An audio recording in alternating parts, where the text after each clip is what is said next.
après Saint-Lô le 19 juillet, Caen tombe à son tour aux mains des forces anglo-canadiennes le 20. Fort de ces deux succès, le commandement allié va décider de frapper un grand coup. Le 25 juillet, il décide de lancer une nouvelle opération de bombardement, la plus intense de toute la Seconde Guerre mondiale. Nom de code, Opération Cobra. Pendant 2 jours, des milliers de bombes s'abattent sur une zone de quelques kilomètres carrés située au sud et à l'est de la ville de Saint-Lô.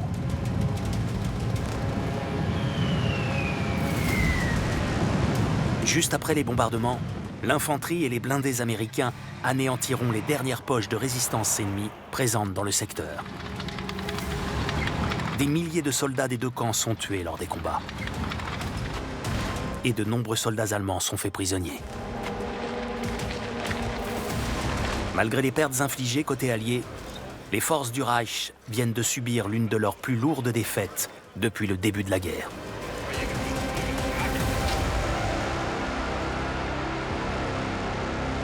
Ce succès permet aux troupes américaines d'effectuer une percée décisive en direction de l'ouest et du sud.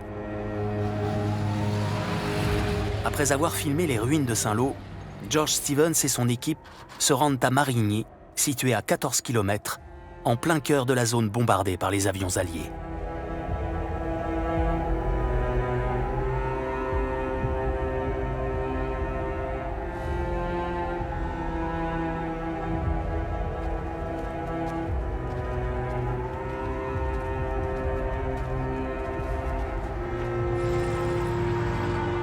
Mon père se déplaçait dans une Jeep appelée la Toluca et il a roulé dans cette Jeep à travers toute la France.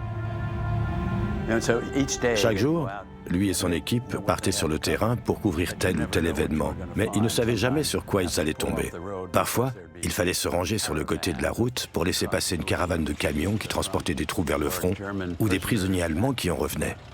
Ils pouvaient aussi arriver au coin d'une rue et être témoins d'un incident.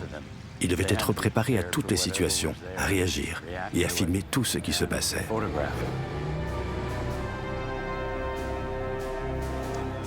Si vous êtes photographe ou caméraman et que vous vous rendez d'un endroit à l'autre, vous n'avez aucune idée du danger qui vous guette, car quelqu'un a peut-être posé une mine sur la route. Vous croyez être en mission de routine pour prendre de simples photos à l'arrière du front, et d'un seul coup, vous devenez une victime. La vitesse à laquelle ce genre de choses peut se produire est absolument terrifiante.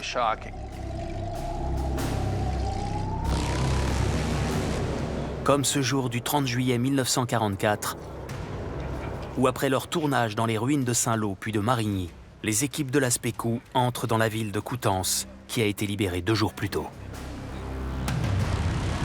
Sur ces images, George Stevens filme lui-même ses opérateurs avec leurs caméras installées sur une Jeep.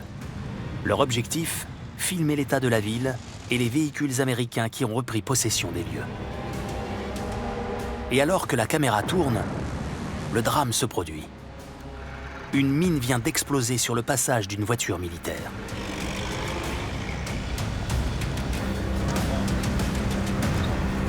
La scène, captée par plusieurs autres caméras noires et blancs, prouve à quel point, sur le terrain, la vie des soldats peut basculer à tout moment. Aux premières loges du drame, les équipes de George Stevens continuent à tourner les images des victimes et de l'arrivée des secours.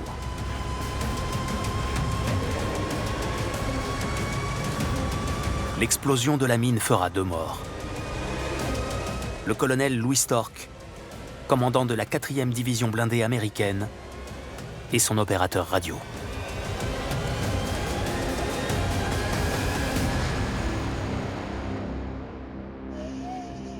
L'explosion de la Jeep de Coutances est un symbole du quotidien des caméramans qui ont suivi les troupes alliées après le débarquement. Des caméras face à la guerre, au cœur de l'enfer de la Normandie.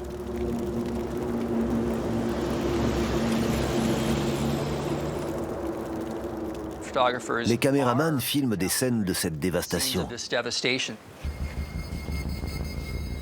Certaines montrent ce qui se passe quand un char Sherman américain se fait déchiqueter par un char Tigre allemand.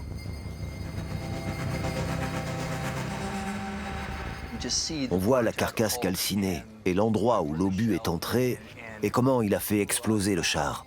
Et on imagine très bien ce qui est arrivé aux soldats qui étaient à l'intérieur.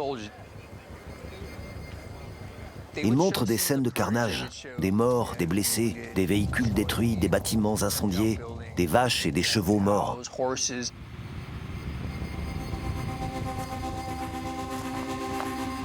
Les caméramans et les photographes du Signal Corps voient la mort tous les jours, même quand ils sont à l'arrière du front. Ils voient des soldats revenir amputés. Ils sont aux premières loges des horreurs de la guerre. Et ils transmettent une partie de leur expérience aux autres. Ils savent que les enjeux sont si importants qu'ils doivent tout montrer.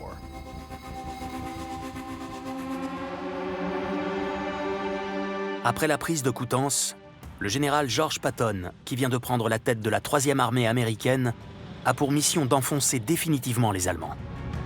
En à peine 4 jours, les soldats alliés vont reprendre une à une les villes situées entre Coutances et Avranches et progresser de plus de 50 km vers le sud.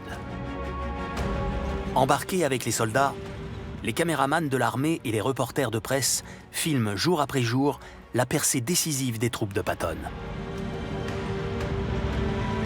Les images de prisonniers allemands et de la libération de la France font le tour de la planète. Une opération de communication de grande envergure qui prouve au monde entier que le Troisième Reich est en déroute et que la victoire des Alliés n'est plus qu'une question de temps.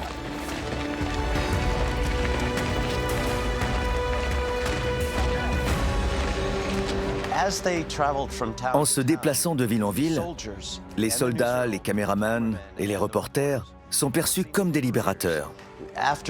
Après tout ce que ces gens ont enduré, voilà enfin une lueur d'espoir, une lueur de survie, de résurrection. Les journalistes sont accueillis chaleureusement par les habitants.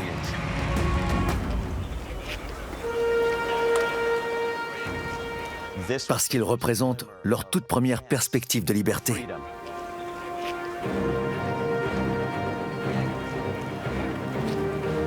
Quand mon grand-père arrive dans une ville, les gens sortent de chez eux et réalisent qu'ils sont en sécurité. Lui, qui est habitué à raconter des histoires, il vit cette expérience humaine très intensément, en voyant le regard de ces gens et en réalisant ce qu'ils ont dû affronter.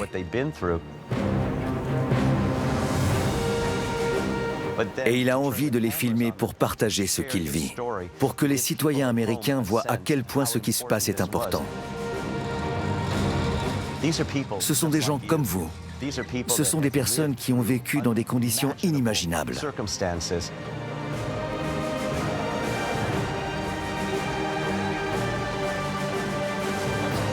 Ça montre aux citoyens américains que nous sommes du bon côté.